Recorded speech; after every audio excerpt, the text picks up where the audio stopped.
తర్వాత జనాన్ని ఈరోజు కలవటం జరిగింది. ఏదైతే ఈరోజు ప్రజలకు మ్యాండేట్ ఇచ్చారో అందరం కూడా దానికి ఎవరైనా కూడా ఎలక్షన్ ప్రక్రియలో ప్రజల మ్యాండేట్ని గౌరవిస్తాం. దాని విధంగా మేము కూడా అందరం కూడా గౌరవిస్తాం. తప్పకుండా కూడా ఏదైతే నర్సరావుపేట పార్లమెంట్లో నాకు దాదాపు 6 లక్షల పైచీలుగా ఓట్లు ప్రజలు వేశారు. వాళ్ళందరికీ కూడా ధన్యవాదాలు. ఎన్నికలు అయిపోయిన తర్వాత వేరే ఒక చిన్న రీజన్స్ వల్ల 4-5 రోజులు లేను. వాళ్ళందరికీ కూడా ధన్యవాదాలు. తప్పకుండా వైఎస్ఆర్సీపీ కార్యకర్తలు నాయకులకి తొందరలో కూడా అందుబాటులో ఉంటాం. అదేవిధంగా పార్లమెంట్లో ఒక 40,000 ఓట్లు నేను ఆ ప్రాంతానికి కొత్త అయినా కూడా దాదాపు నాకు ఎక్కువ రావటం జరిగింది. సో వాళ్ళందరికీ కూడా ధన్యవాదాలు. ఈరోజు ఎన్నికలు అయిపోయిన తర్వాత కొన్ని ప్రాంతాలలో ముఖ్యంగా పల్నాడులో కూడా మా సామాజిక వర్గానికి సంబంధించి నేనే వస్తే నాకు ఓట్లు వేశారని కొన్ని ఊర్లలో కూడా దాడులు జరిగాయి.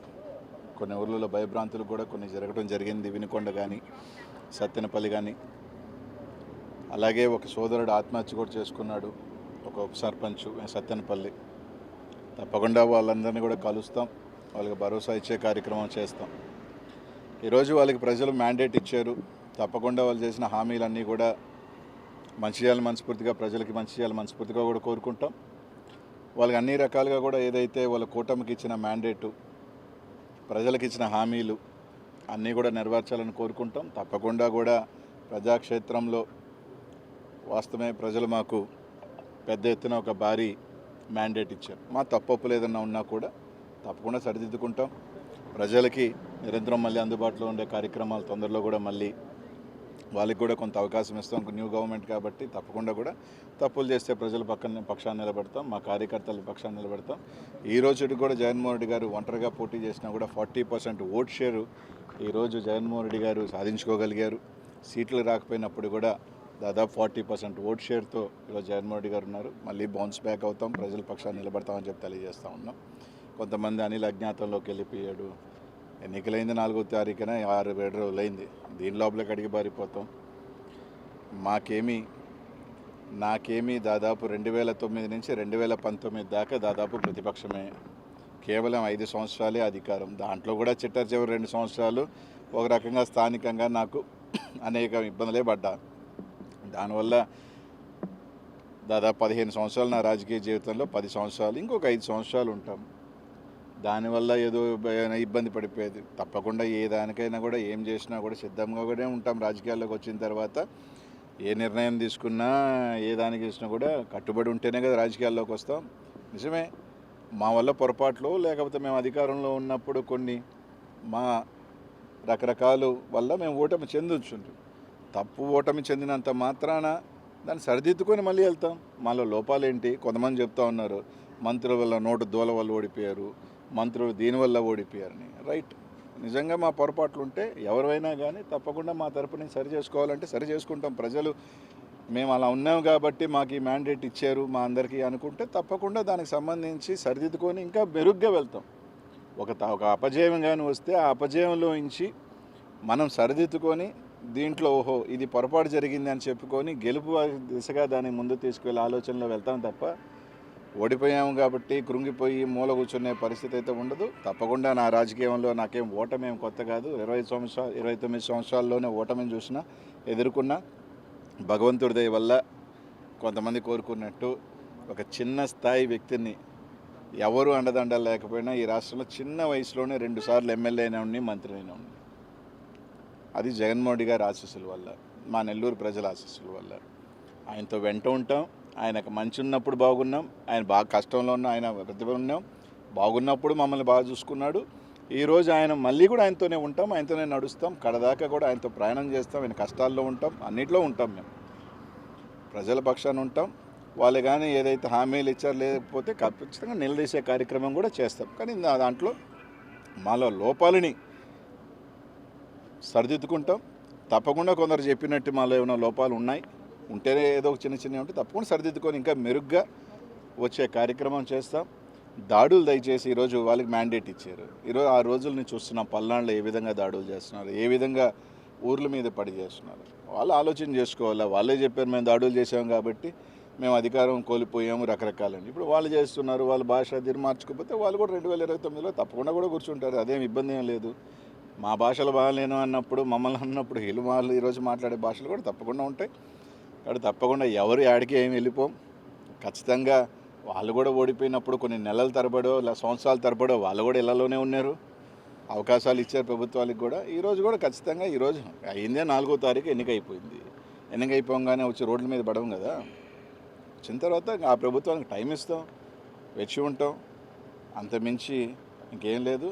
అన్నిటికీ సిద్ధపడే వాళ్ళమే. అన్నిటికీ కూడా కష్టాలకి రాజకీయాల్లోకి వచ్చినప్పుడు ఇప్పుడు కూడా గెలుపులే ఉండం, ఓటమి ఉంటుంది, గెలుపు ఉంటుంది. ఈ ప్రజాక్షేత్రంలో పోయినసారి మాకు మ్యాండేట్ ఇచ్చారు, ఈసారి వాళ్ళకి మ్యాండేట్ ఇచ్చారు, రేపు మళ్ళీ మాకు మ్యాండేట్ ఇస్తారు. ఒక్కసారి అందరూ గుర్తుపెట్టుకోవాల్సింది ఏంటంటే 234 సీట్లు ఉన్న తమిళనాడులో ఒకసారి కేవలం డిఎంకే 2 సీట్లే వచ్చింది, 2. తర్వాత ఎన్నికల్లో మళ్ళీ గవర్నమెంట్ 4 సార్లు డిఎంకే రాజకీయ జీవితంలో డిపాజిట్స్ కోల్పోయింది, 4 టైమ్స్, ప్రతిసారి గెలిచింది.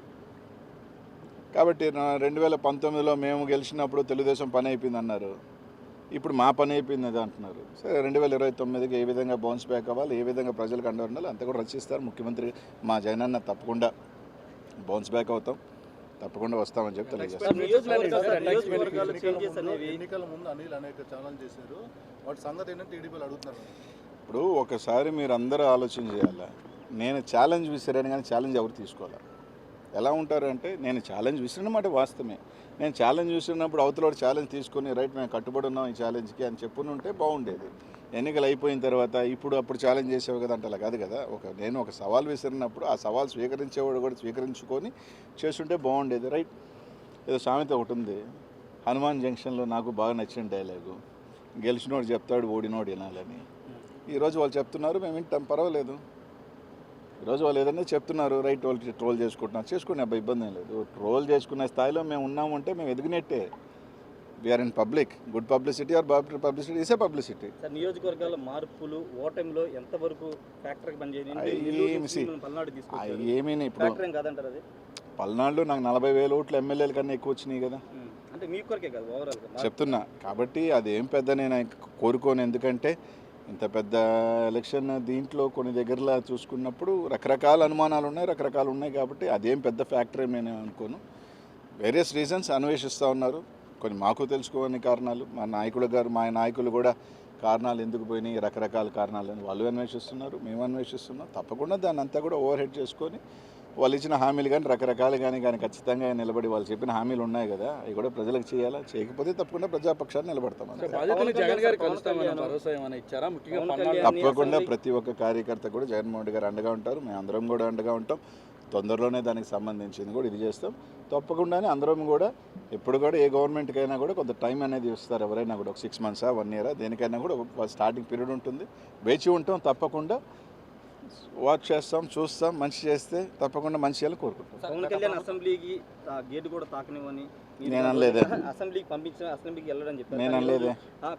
జనసేన కార్యకర్తలు పెద్ద ఎత్తున మీ మీద ట్రోల్ చేస్తున్నారు. నేను అనలేదే. మంత్రిగా ప్రమాణ స్వీకారం చేసి తప్పకుండా నేను చెప్పేది ఏంటంటే పవన్ కళ్యాణ్ గేట్ దాటలేదు. ఫస్ట్ ఆఫ్ ఆల్ నేను అనలేదు, అది నేను అనలేదు, పక్కన పెట్టుకోండి. రైట్, ఇదే పవన్ కళ్యాణ్ గారు గతంలో ఓడిపోయారు, ఇప్పుడు గెలిచారు, అంతే. దాంట్లో ఏముంది. రేపు అనేది మళ్ళీ ఉంటుంది కదా రాజకీయాల్లో it is cycle. Congress party 10 years ఉంది, 15 years లేదు. చంద్రబాబు నాయుడు గారు కూడా 4 సార్లు ఓడిపోయారు, మళ్ళీ వచ్చారు కదా. అలా అని రేపు రాలేని ఎలా అనుకుంటాం? సరే, ఎవరు అనుకోవటం వాళ్ళ ఉద్దేశంలో మేము రాము అని అనుకుంటున్నారు. మేము ఎలా బౌన్స్ బ్యాక్ అవ్వాలని మేము అనుకుంటున్నాం, అంతే.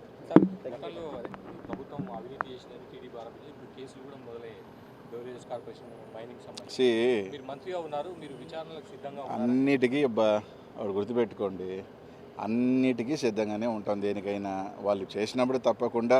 ఇప్పుడు వాళ్ళకి కక్ష సాధింపు చేయని అంటున్నారు, మళ్ళీ ఒక పక్క చేస్తామంటున్నారు. అన్నిటికీ కూడా సిద్ధంగానే ఉంటాను కదా. రాజకీయాల్లో పారిపోం కదా అందరమే. Okay, thank you sir.